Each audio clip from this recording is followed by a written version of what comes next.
महातपा कहते हैं राजन, त्रेता युग के आदि में जो वीर मणि से उत्पन्न हुए थे तथा जिनमें से एक तुम भी हो, अब उनका वृतांत बताता हूँ, सुनो। नरेंद्र, सतयुग में जिसका नाम सुप्रभ था वह तुम ही हो। यहाँ प्रजापाल के नाम से भी तुम्हारी प्रसिद्धि हुई है। शेष महाबली नरेश त्रेता युग में होंगे। जो दीप्त तेजा था उसका नाम शांत कहा गया है। सुरश्मि महाबली राजा शशकर्ण के नाम से ख्याति प्राप्त करेगा। शुभ दर्शन ही पांचाल राजा होगा, इसमें संदेह नहीं है। सुशांति अंगवंश में जन्म लेकर सुंदर नाम से विख्यात होगा। सुंद ही सतयुग के अंत में मुचकुंद हुआ। इसी प्रकार सुधुम्न तुरु नाम से, सुमना सोमदत्त नाम से तथा शुभ संवरण नाम से विख्यात हुए।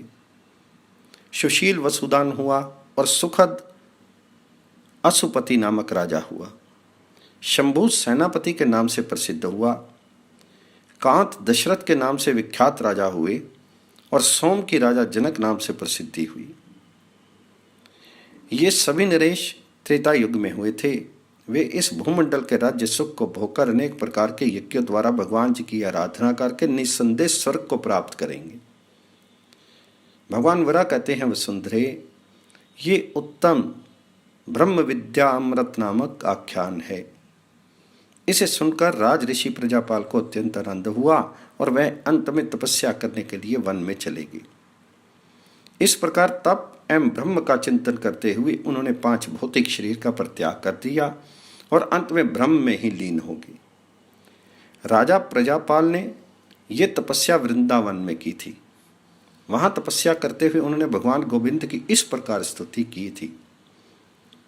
राजा प्रजापाल ने कहा, जो संपूर्ण जगत के रूप में विराजमान है, गोपेंद्र एवं उपेंद्र जिनके नाम हैं, जिनकी किसी से तुलना नहीं की जा सकती, जो एकमात्र संसार चक्र को चलाने में कुशल हैं तथा पृथ्वी जिनके आश्रय पर टिकी है, उन देवेश्वर भगवान गोविंद को मैं नमस्कार करता हूँ।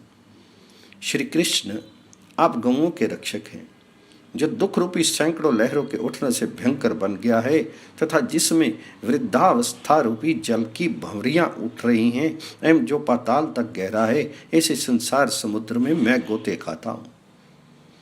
ऐसी स्थिति में मुझे सुख देने में समर्थ एकमात्र आप अप्रमेय स्वरूप प्रभु ही हैं। विभो, आपको मेरा नमस्कार है।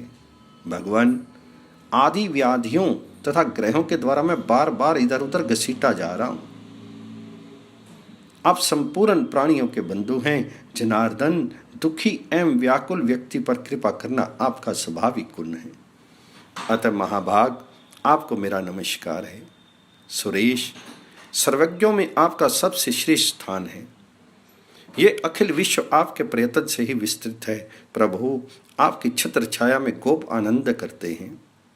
चक्रधर प्रभु, मैं संसार से भयभीत हो गया हूँ, अतः मेरी रक्षा करने की कृपा कीजिए। अच्युत, आप परम देवता हैं। सुर समाज में आपकी प्रधानता है। आप प्राण पुरुष हैं। चंद्रमा में प्रकाश आपका ही तेज है, अग्नि आपका मुख है। गोपेंद्र, मैं संसार में भटक रहा हूँ, मेरी रक्षा आप करें। सुरेश, भला इस सुख दुख आदि द्वंद्व में संसार में रहने वाला कौन ऐसा प्राणी है जो आपकी माया को पार कर सके। गोपेंद्र, आप अगोत्र, अस्पर्श, अरूप, अगंध, अनिर्देश्य और अज हैं। जो विद्वान व्यक्ति ऐसे आप पूजनीय पुरुष की उपासना करते हैं, उन्हें मुक्ति का पात्र माना जाता है।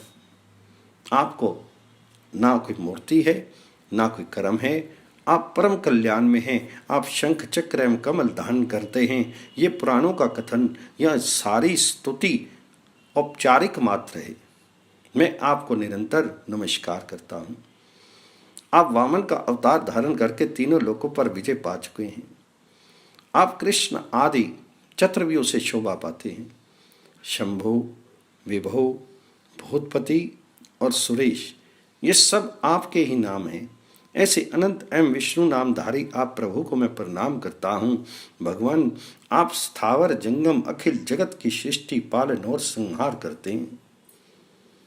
प्रभु, मैं मुक्ति चाहता हूँ, अतः आप अभी मुझे उस स्थान पर ले चलें जहाँ गए हुए योगी पुरुष पुनः वापस नहीं आते।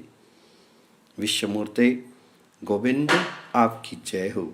सर्वज्ञ अप्रमेय एवं विश्वेश्वर, आपकी जय हो, जय हो। भगवान बरा कहते हैं वसुंधरे, उस समय राजा प्रजापाल ने इस प्रकार भगवान गोविंद की स्तुति की और अपने शीर को उनमें लीन कर दिया और वे शाश्वत धाम को पधार गए।